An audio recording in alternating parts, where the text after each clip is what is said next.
Yo, welcome back everybody to a brand new video here on the second channel, and today I'm going to be doing my meta prediction video for EUIC. The European International Championships is this weekend. It is going to be one of the biggest tournaments we have ever had. It's a very relevant tournament, of course. It is the first tournament where Scarlet and Violet is legal on top of the rotation. So this tournament is going to be very interesting, very exciting to watch. I'm really interested to see what decks do well at EUIC. Of course, we're kicking off a new format, and well, we've had the online tournaments to kind of give us some information as to what the meta looks like. IRL, it's a little bit different, and I'm sure there's decks and strategies and concepts that people haven't even thought of yet that are going to do well at EUIC. If y'all are excited for today's meta prediction video and EUIC, leave a like on the video. Also, make sure to subscribe down below to the second channel here, so you never miss an upload here on the channel. Help me on the road to reaching 5,000 subscribers, I guess, too. But yeah, EUIC is a very big tournament, right? There's a lot of people in it. It's a very relevant tournament because it's also an international. It's not a regionals. It is an international championships. International championships are some of the most important tournaments of the season. Arguably the most important tournament of the season that isn't the World Championships. Internationals are very sweaty. A lot of really top players go to these. If you do well at an international, you are able to get a lot of CP. Like, I'm talking, you get a lot of CP for doing well at Internet. So a lot of people go to these just to try to even get like a top 128 placement. Like, the ability to get a lot of CP of these is very big and very insane. So there's a lot on the line. I mean, last year's EUIC, I think Gustavo Wada won with Urshifu, and then Frank Persic got second with the Whimsicott deck. So a lot of spice can come out of these international championships. Of course, we at NEIC, we saw the explosive Mewtwo V Union deck. And I'm sure the same thing will happen here, as we are right into a fresh format where I don't think everything has been discovered and cracked just yet. But, of course, the main deck to beat at EUIC, I think everybody will agree, is the Lostbox deck. Lostbox is so good right now. It is by far and none the best deck in the format. It's pretty good. Obviously, it's very strong at beating mostly anything. Lostbox is the type of deck that you can build your deck around it and kind of figure out what cards you want to play to beat certain decks in the meta. It's just that good. It's almost unfair how good Lostbox really is, to be honest. And I think the best one to play right now, and the one that's been doing the best in online tourney, is actually the Turbo Lostbox deck, which uses Dragonite V, Raikou V, and Skyseal Stone. There's no Skyseal, and you would think Skyseal Stone is good in this, but the Turbo Skyseal Stone Lostbox build is the one that's actually doing really well right now, and the best on Limitless. And this deck definitely has a lot of potential. Basically, the concept is you are trying to get a turn 1 Mirage Gate. It is possible to get a turn 1 Mirage Gate with this deck thanks to Colress, Lost Vacuum, Skyseal Stone. You try to get to that turn 1 Colress, or turn 1 Mirage Gate, so you have a turn 1 attack with like Dragonite or Raikou, and basically putting on a ton of pressure on the opponent that quickly is very scary and very devastating. I mean, a turn 1 Dragonite is absolutely ridiculous. It's a lot of pressure to put on the opponent, especially in most matchups where you're KOing a basic V Pokemon to take the first 2 prizes. And this kind of turbo deck is insanely powerful and very scary to play against. And I think it's the way that a lot of people are on right now for Lostbox is Turbo Lostbox over most other builds of Lostbox. And it makes sense that this is the most popular way to play Lostbox right now. But that doesn't mean there's other ones. Obviously, we do have the Skyseal Stone Lostbox. This one I still think is honestly really good.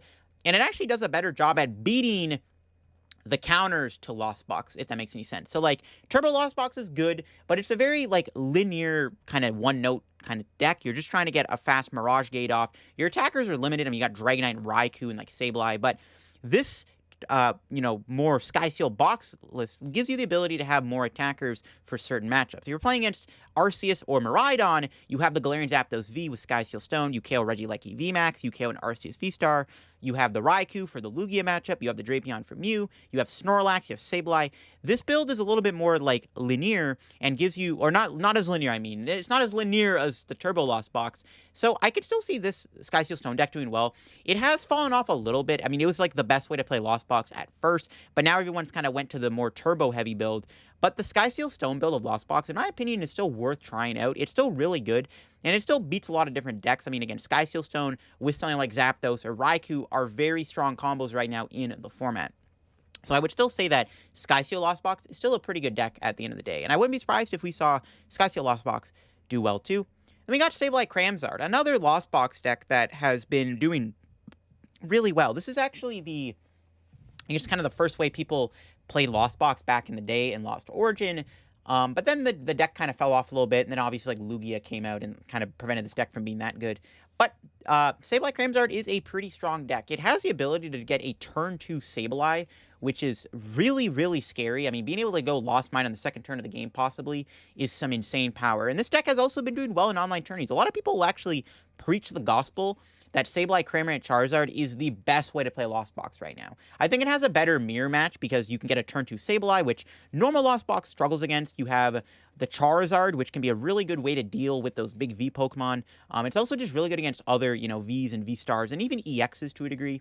And I really do think that this Sableye Cramsard deck is also really, really powerful. It's a lot more heavy on the switch. You see 4 Switch Cart, 4 Rope, 4 Cross Switcher, and the Beach Court. Just trying to maximize the switch out so that you can constantly pop off. This deck is honestly really powerful. I wouldn't be surprised if Sableye Cramsard did well too. And again, a lot of people do preach the gospel. This is the best way to play the deck right now, and it definitely does seem pretty good. And then obviously we have the Kyogre build of Lost Box. This one has been kind of bubbling under the radar for a while now. Kyogre used to be insane, obviously, in the Silver Tempest meta, but now that rotations happen, Kyogre's not as good anymore. But Kyogre's still pretty good, and this is just a build I saw in Limitless using Zacian and Zam. I think Zamazenta is still another really good way to play Lost Box. So kind of just, this deck is kind of like a Kyogre Zam deck, and I think that both Zam and Kyogre are worth playing in Lost Box. Kyogre still gives you some insane comeback potential. I mean, some lists don't even play Manaphy right now, which is good for you, because usually you have to go Sableye their Manaphy to be able to go Kyogre, but because, there are decks that do not run Manaphy, you have the ability to, save the Kyogre for the end of the game. Kyogre's also pretty good right now in terms of, like, the surprise factor. Because it's not the optimal way to play Lost Box, a lot of people won't even expect Kyogre to be in your deck, and that could actually catch people off guard, and that's one of the benefits of playing the Kyogre build of Lost Box, is some people won't see it coming, and I really do think that Kyogre is still a great pick for Lost Box. It's a bit harder to use now because Ordinary Rod rotated. You have to be very, very cautious with your Energy Recycler. Like, if I was to play Kyogre Lost Box, you basically have to never... You can never lose an Energy Recycler. Those are like the most mandatory cards you have to keep when you're doing Colress and Flower Select. The deck's still insanely hard to play also, especially now in the new format, but Kyogre Lost Box, in my opinion, is still an insanely powerful deck, and I did want to include it here because I'm sure somebody will play it, because there are people that are very diehard fans of this Kyogre package and really do think Kyogre is still good, and I definitely could see Kyogre pop off again. It's, again, a surprise factor. It's not very popular right now. Many people won't expect it, and Kyogre just wins games, and there are decks that don't even bother playing Manaphy, which gives you a pretty big advantage with the Kyogre. And then, of course, we have the Gardy decks. Now, Gardevoir is, in my opinion, going to be super popular because, one, it's a brand new archetype, so people want to play the new stuff, but also because Gardevoir is just really good right now. Now, the Mewtwo Gardy list is actually the one that's doing the best in the online tourneys right now. Mewtwo V-Union is really good against Lost Box. Basically, what you do is you go Rock Sand the opponent, you go Mewtwo in the same turn against Lost Box. You basically just hope that they don't go Drapion Mirage Gate when you Rock Sand them. And the deck's really good. Mewtwo is insanely powerful. It does a lot of damage. It can one-shot stuff, spread stuff. It's very, very, very, very good. And this Gardevoir Gardevoir Mewtwo deck, is honestly a really strong deck. And I'm honestly kind of torn. So we got the normal Gardevoir list here. I think normal Gardevoir is still good. I mean, it's a bit more straightforward with what it does. It's also not as slow. The Mewtwo relies more on the comeback potential of getting the Mewtwo out in the late game and then coming back, where like a straightforward Gardy list, normal Gardevoir just has the ability to just kind of do whatever it wants. It can have a turn to, attack with Rare Candy Gardevoir. It's a little bit more streamlined, and I think that the straight Gardevoir is still honestly really good, though a lot of people are really sold on the Mewtwo Gardy list, and mainly because it's just been doing so well in online tourneys. Now, will that translate into good performance at EUIC? Probably. I will guarantee you we're going to see at least one big name player at EUIC playing Gardevoir Mewtwo, and they are going to do well with it. This is, honestly, this deck right here is something up Tord's alley. I would not be surprised if Tord played a Gardevoir list, just saying. But I think both builds of Gardevoir are worth playing. If I were to play any list, I would still probably play the straightforward Gardy list with the Cresselia and the Zacian, because I think this a more straightforward, streamlined Gardy list, in my opinion, is still a bit more comfortable compared to the Mewtwo build. Mewtwo's more high rolly, very more relying on dark, Drapion threats. I'm not sold on the Gardevoir Mewtwo deck, but I do think that it's very good, and I wouldn't be surprised if a big name player did play it and actually had a good performance at EUIC with it. And then we gotta talk about Lugia. Lugia is the most straightforward deck right now in the format, in my opinion. It's super simple. It's still really good. It is a casino with all the coin flips, so there are people that would prefer to play Great Ball over Cappuccino Roma, but expect Lugia to honestly maybe be the second most played deck at EUIC. A lot of people may not have the new cards, they'll just build Lugia, which is, they already have half the stuff for it anyways from the past format. And you can't see it here. We do have the Radiant Serena in the deck. Very, very important to have Radiant Serena in here in the list for the Lostbox matchup. I know it's kind of hidden there, but yeah, Lugia is really good. I would not be surprised if Lugia performed really well at EUIC, because it's obviously what everyone has on their radar right now. I think Lugia and Lostbox and Guardi are, in my opinion, the 3 decks that you have to beat. I put them in the S tier on my tier list for a reason. Wouldn't be surprised if we saw at least 1 or 2 Lugia in top 8. It's just still that good of a deck. Lugia has also been shown to actually have a pretty good matchup against Lostbox. Tyranitar is really good. You have the Serena, which is really good at healing your Archeops so they can't go Greninja Sableye. So yeah, Lugia definitely is an insane deck right now. Would not be surprised if we saw Lugia in top 8. We're most likely going to see a Lugia. I don't think Lugia is going to win the tournament. It's a little bit too high rolly right now, in my opinion. Like, Lugia can lose a game to a really bad path, can brick pretty easily. Also, flipping, constant tails isn't doing it any favors. But we're going to definitely see a Lugia in top 8. Maybe in the finals. I don't think Lugia is going to win EUIC. I definitely think there's going to be a Lugia just in top 8. And we got to talk about Tina Lostbox. Giratina Lostbox is also really good right now. People say that it might be better than Lostbox. Some people say that it's worse than Lostbox because Giratina is not very good in the Lostbox mirror match, because you can't really use the Tina when they're threatening you with big Vs like Dragonite and Skyseal Stone. But Giratina Lostbox, in my opinion, fantastic deck. It honestly probably has the best matchup spread again across the format. Like, if I were to play a deck that I think had the potential of beating every deck in the format that maybe wasn't Lostbox, I would probably pick Giratina. I think Giratina just can beat almost anything in the format. Again, the ability to one-shot with Tina's V-Star power and its first attack is kind of tempting to kind of use, and then obviously you still have the Sableyes and the Crams and the Greninja to still give you a normal Lostbox game plan, but the Giratina just makes it easier to beat other decks where you just insta-KO stuff, you can one-hit KO Lost Impact, and it's also still a very hard deck to stop once it gets rolling. It's actually really scary to play against this deck. I think the Cram pressure is really good when you try to get Giratina into play. And honestly, Giratina, it's probably going to be the deck. I think it actually has a high chance of winning the entire tournament. I'm going to be honest with you. I wouldn't be surprised if we saw Lost Zone Giratina win EUIC, because I think it does have the best matchup spread out of most, any deck in the format. I think it can beat almost anything. And I think that Giratina Lostbox might have the ability to win EUIC. This is one of the decks, in my mind, that has the potential to take down the entire tournament. Next up is Mew. Both Mew decks, we got the Mellow Mew and the Fusion Mew, or the Double Turbo Mew, sorry, and the Fusion Mew. I think both builds of Mew are pretty good. I think Double Turbo Mew is a little bit better because you get to be a little bit more sneaky with your plays. The list here, as you can see, it's got Silene, Roxanne, and stuff like that. But Mellow Mew is also pretty good. Meloetta is pretty good right now against V decks. You're playing against Arctina or Lugia, you're able to get a turn 1 kill with Melloetta's Echo.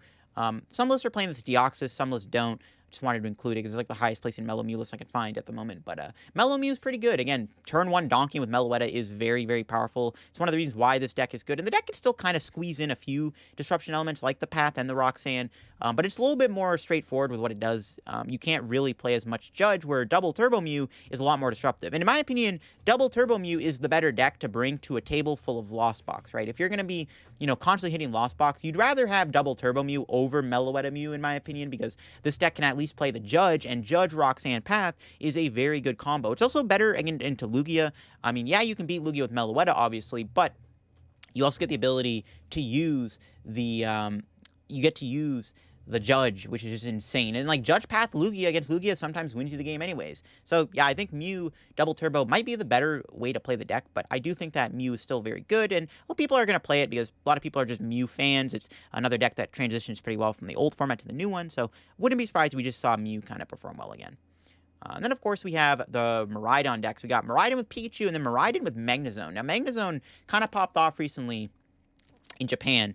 The Magnezone build is interesting. So the idea of Magnezone is that it's very good against Lostbox. You can use Magnezone V's first attack to bring in a Manaphy and knock it out, and then the following turn you go Magnezone V-Star, and then you knock out 2 Comfeys for 90 damage each. So you take a pretty big tempo lead in the Lostbox matchup, and then you just try to win the game from there. And with the popularity of the Skyseal Stone Zapdos deck kind of dipping a little bit, especially because people are on the Turbo build, the Regieleki is still just as good as ever. You have, the V, which can be pretty tanky. So yeah, Meriden with Magnezone is pretty good, and honestly might be the better way to play it. I think Magnezone V-Star is really good right now into Lostbox. It's not good in any other matchup. I mean, it's okay against Gardevoir too, I guess. If Gardevoir doesn't play Manaphy, you can knock out some Ralts and Curlias. But yeah, Magnezone's really good right now, in my opinion. And I think that the Flying Pikachu build is also pretty good. Flying Pikachu gives you a better matchup into Lugia.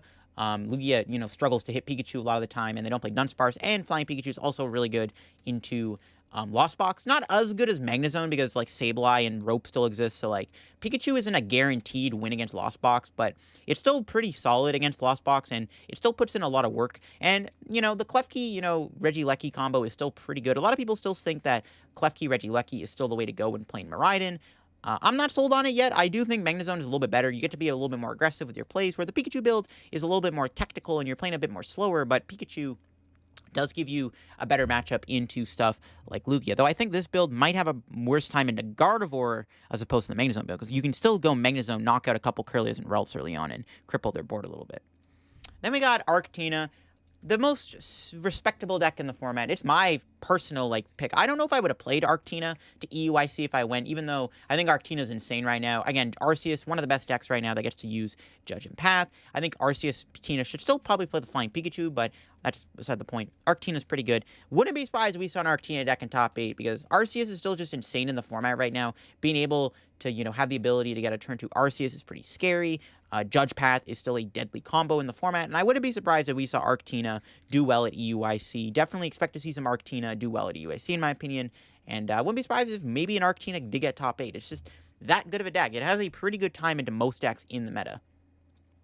We got Gudra, kind of the underdog of the format, Gudra. Now, Gudra's kind of cracked right now. It's pretty good against Lostbox, and it's not bad against most other decks. I think it's going to struggle the most against something like Gardevoir, because Gardevoir can one-shot your Gudras. And with the popularity of, like, Escape Rope, Gudra's not, like, a sold, like, easy win against most decks, but when decks kind of don't have an answer to Gudra, Gudra can be pretty tough to deal with. I think Gudra's also pretty impressive at beating Lostbox, because, like, Lostbox barely can do anything. Even the Dragonite build will struggle against Gudra. I think that Gudra is just really good right now, and it's, in my opinion, one of the sleeper decks for EUIC. It's doing pretty well right now in the online scene, but I still think, like, Gudra is kind of an insane pick for EUIC regardless, and honestly, I would not be surprised if somebody did really well at EUIC with Gudra. If you just hit the right matchups, you play against all the Lostbox, you beat all those decks that don't really have a way to deal with Gudra that well, Gudra's just going to sweep through the entire tournament, and I think we could see a Gudra in top 8. That's another deck that I have on my radar for a potential top 8 placement at EUIC. It's definitely Gudra. We gotta talk about the Dialga deck. A lot of people say this deck is insane right now. I like it. It's a lot of fun to play, but I'm not sure that this deck is truly the best deck ever, but it definitely is a very strong deck, and actually almost unstoppable if it sets up. Like, if it gets a turn 2 Magnezone, or even like a turn 2 Star Chronos, it's just actually super tough to deal with, and honestly, I would love to see this deck do well. This deck is a little bit more prone to, like, Judge and a little bit more prone to bricking than most decks, but I definitely would love to see Dialga go far at EUIC, and we might see it. I know somebody's going to play it. Somebody's going to play because it's fun and it's very high rolly. Someone's going to get the insane high roll luck with Dialga, and they're going to do really well at EUIC with it. Definitely going to happen, in my opinion. I would love to see Dialga do well. It's just a really cool deck, so I got my fingers crossed. I don't know if Dialga has the ability to maybe crack in a top 8, but I definitely could see Dialga doing well, maybe getting a top 16 placement at the very least. Then, of course, we got Rapid Strike. Now, Rapid Strike's interesting because it does have a pretty good matchup against Lostbox, but the thing is, it doesn't really beat much else. It beats Meriden and Lostbox, and it can beat Mew because you do have double Drapion, and Octillery double Drapion is really good, as you can literally just go Octillery for the, you know, the tower, get rid of the path, and then just drop a Drapion on them. But other than that, the deck's kind of, like, flimsy against Lugia. It's also pretty weak against Gudra, in my opinion. Even though you are playing a Lostbox deck, this deck still probably loses to Gudra. And I feel like you have other bad matchups. I think Lugia is another bad one. As you can see, the list I got here does play this Mawile that tries to trap Serenas and Lumineons in the active in the Lugia matchup. But overall, Rapid Strike's kind of a risky deck. If somebody plays Rapid Strike and hits, like, a ton of Lostbox, a ton of Mew, a ton of Meriden, we could definitely see Rapid Strike do really well. Is it a deck that can get top 8? Probably not, in all honesty, but I definitely think it's a deck that has the ability to get multiple top 32 placements, even top 64 placements, because I do think that it is a deck that has the ability to do that well in the tournament if you just hit the right matchups, because it does have shaky matchups. Again, I don't think this really has a way to beat Guardy. I mean, Guardy's maybe beatable if you can, like, take out their Curlies and Ralts pretty early on with double Gunner spam, but I'm not even sold on that just yet. But Rapid Strike is still pretty good, and again, it has good matchups, but it also has bad matchups. It's a very polarizing deck. I think that's the best way to describe it. Next up is Shadowrider, another like control deck right now. Shadowrider is kind of a low-key underdog deck. It does play like a control deck with the Klefki and the Hatterene, the Mawile, and Shadowrider can one-shot stuff. It's honestly not a bad deck. It has a pretty good matchup spread, in my opinion. Apart from, like, the worst matchup is easily Lugia if they play around the Mawile. Though you can beat Lugia by going Shadow Mist plus Path. If they don't play Pumpkaboo, Shadow Mist plus Path does beat Lugia pretty convincingly. But other than that, yeah, Shadowrider is a pretty solid deck in my opinion. I wouldn't be surprised if it did well. I think it has a good timing into Lostbox. I think it can beat most decks in the format, to be honest, and I think that it definitely could do well. Again, it's just that Lugia matchup is the one that's a little sketchy overall, and even Gardevoir could be a little difficult too, in all honesty. But I do think Shadowrider is primed to be a pretty cool deck. I want to see somebody do well with it. Is it a top 8 style deck? Maybe it is. Maybe it isn't. I don't know. Maybe it is. I think maybe top 32, but we'll have to see if it can crack a top 8 spot. But I would love to see Shadowrider do well. Next up is Control. Now, this is a very interesting one. Now, we know there's some pretty big players who do play Control that are most likely going to be at EUIC, and they are going to play something Control-worthy, and this is maybe the best Control deck right now, is the Snorlax deck. Snorlax blocks something active so they can't retreat, and there's a lot of cards in the format that have no way to move, and a lot of decks right now don't really play that many switching cards. Some don't even play a switching card for that matter, and with the Manaphy Snorlax engine, you have an Echoing Horn, you have a pretty good time kind of beating a lot of decks right now. Again, if any deck has a Pokemon that literally can't do anything when Snorlax traps it, that's a pretty good cause to win the game, and I think that there's a pretty good chance we could see a Snorlax deck do well. We all know Sander's going to play something funky with Control, and this could be the Control deck Sander plays, is Snorlax Control. I do think Snorlax Control is honestly a pretty slept-on deck right now. It's one of those decks that you do have to kind of be good at the... Well, it's not even... You don't have to be good at the game to play it that well, because it is not that difficult to play. You're really just trying to do the same thing, right? Stall Sling in the active spot. But I do think that Snorlax Control has some pretty good potential to do well at EUIC. And honestly, would not be surprised if we saw Snorlax do well. Maybe get top 8. I don't know if it can win the tournament, but wouldn't be surprised if Snorlax deck got top 8, or at least did really, really well, because I do think that Snorlax Control has that potential to do that well. And then, of course, we got Arceus with Vulpix. Now, this is the one that I found was the Arc Vulpix Espeon deck, and I'm interested to see where Arc Vulpix can do, because Vulpix ain't bad right now. It can beat a lot of decks. Kind of the selling point is Vulpix is pretty good against Gardevoir, because a lot of Gardevoir's attackers have abilities, so like the only way they can do anything is if they played the Ralts that memory skipped you, but because of Espeon, they can't even do that. So there's honestly a pretty good chance Arc Vulpix could do well. The problem with Vulpix is it's not really good against a lot of other decks. Like, it's okay against Lostbox, depending on the attackers they have in their deck. It's not bad against Mew, because you have that V-Star power, which can be insane against Mew. I don't know if this Charizard Espeon build may not be the way to go, but I do think Arc Vulpix with, like, Espeon and maybe, like, Flying Pikachu could do well. Or maybe, like, Arc Pile, like, Arc Aerodactyl, Espeon, Pikachu, Vulpix could do well. Because I think Vulpix is kind of low-key decent in the format. Again, it has a pretty good time in a Gardevoir. Gardevoir Mewtwo is the only one that's a little sketchy, even though you can go Espeon in that matchup, so that if you go Espeon, then Mewtwo can't do anything against your Vulpix. If Mewtwo can't Final Burn you because you have an ability, or they have an ability, and they can't, spread damage to you because you have Espeon in play. That's maybe the only way to beat that, but I think Vulpix boasts good matchups across the board. It just kind of depends on who plays it and if it does well. But, like I said, wouldn't be surprised if we saw an Arceus deck in top 8. Will it be Arctina, or will it be like an Arceus Vulpix deck? Or will it be some other Arceus deck? Well, stay tuned to find out, I guess, at EUIC.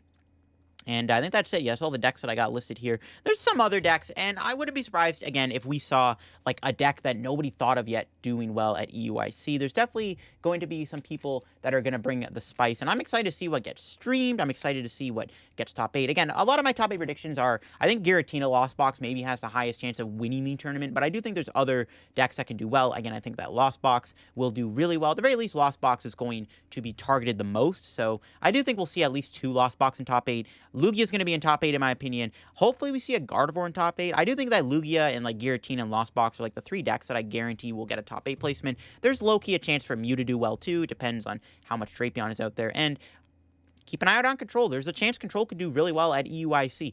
A lot of people don't really respect the Control right now, and with that in mind, Control could out of nowhere just pop off and have a really good showing at EUIC. But I'm excited to see what happens at EUIC. Let me know what you think of the meta down below. What do you think will win EUIC? What do you have on the table for winning the tournament? What do you have getting top 8? I would love to hear it down in the comments below. Thanks for watching, and that'll be it for me on today's meta prediction video. I'll catch you all in another video soon. Yeah, peace out.